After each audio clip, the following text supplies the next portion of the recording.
Bienvenue sur cette minute chrono. Des livres, des ouvrages qui nourrissent votre corps et votre esprit. Découvrez, partagez et laissez-vous inspirer. Un concentré de savoir, un moment à savourer.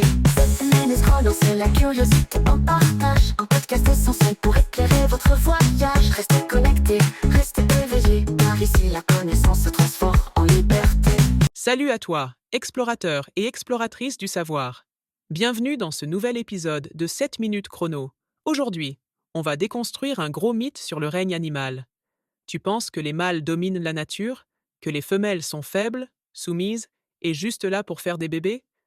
Eh bien, accroche-toi, parce que Lucy Cook, zoologiste et autrice de Beach, le pouvoir des femelles, va tout simplement retourner cette idée comme une crêpe. Spoiler alert, les femelles, ce sont les vrais stratèges du vivant, les boss de l'évolution. Prêtes pour un voyage dans un monde sauvage et féministe? C'est parti! Dans ce livre, Lucy Cook, zoologiste et conteuse hors pair, nous embarque dans une aventure à travers la nature. Elle déconstruit un mythe tenace, celui des femelles passives, reléguées au second plan face aux mâles conquérants. Imaginez plutôt une hyène femelle, véritable reine de la savane, qui domine son clan avec une force brutale et une anatomie qui défie l'imagination.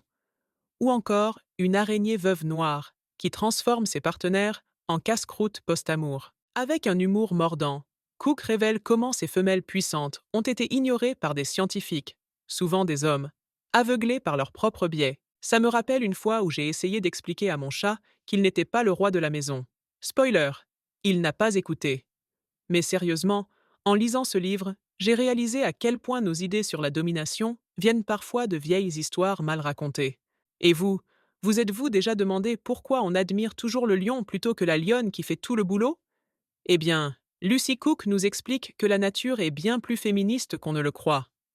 On commence avec une idée qu'on nous a martelée. Les femelles seraient effacées et dépendantes des mâles. Pourtant, la nature raconte une toute autre histoire. Exemple, les hyènes tachetées. Chez elles, les femelles dominent tout. Elles sont plus grandes, plus fortes, et possèdent un pseudo-pénis qui les rend physiquement indifférenciables des mâles. Résultat, elles dirigent la meute et les mâles doivent faire preuve d'humilité pour avoir une chance de se reproduire. Autre exemple bluffant, les bonobos. Alors que leurs cousins chimpanzés règlent leurs conflits par la violence, les bonobos, eux, ont un matriarcat bien huilé. Ici, les femelles s'entraident, forment des alliances et règlent les tensions avec de la tendresse et du sexe. Comme quoi, la solidarité féminine, c'est pas qu'un mythe. Et puis il y a les oiseaux jardiniers, ces artistes du décor qui construisent des nids ultra sophistiqués. Mais qui choisit le partenaire sur critères esthétiques? La femelle. Elle fait sa sélection avec des goûts bien arrêtés, forçant les mâles à se surpasser pour la convaincre. Darwin lui-même a sous-estimé ce phénomène de sélection féminine, qui a pourtant sculpté l'évolution de nombreuses espèces.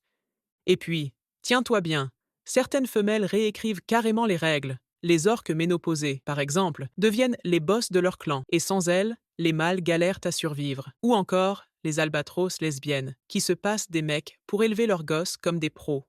Lucy Cook kiffe déterrer ces pépites que la science a zappées trop longtemps. Bref, ce livre nous montre une chose. Les femelles ne sont ni passives, ni victimes.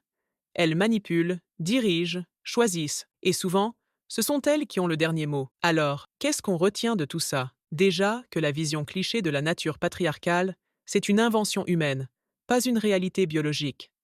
Ensuite, que le pouvoir ne passe pas toujours par la force brute, mais aussi par l'intelligence sociale, la coopération et la stratégie. Alors, essayez ça. La prochaine fois que vous observez un animal, ou même vos collègues au bureau, demandez-vous qui tire vraiment les ficelles? Vous pourriez être surpris. Et voilà, vous êtes arrivé au bout de cet épisode de 7 minutes chrono. En résumé, les femelles du règne animal sont loin d'être de simples figurantes. Elles dominent, choisissent, manipulent et jouent un rôle clé dans l'évolution des espèces. Grâce à Lucy Cook, nous avons découvert une autre vision du monde animal, où le pouvoir ne se mesure pas qu'en force brute. Si cet épisode vous a plu, partagez-le avec vos proches et continuons ensemble à déconstruire les idées reçues. On se retrouve très vite pour un prochain épisode. D'ici là, ouvrez grand les yeux, soyez curieux et laissez la nature vous surprendre. Et surtout, si cet épisode vous a inspiré et que vous souhaitez nous donner un petit coup de pouce, vous pouvez acheter le livre avec notre lien affilié dans la description de la vidéo et nous laissez-nous un like et un commentaire.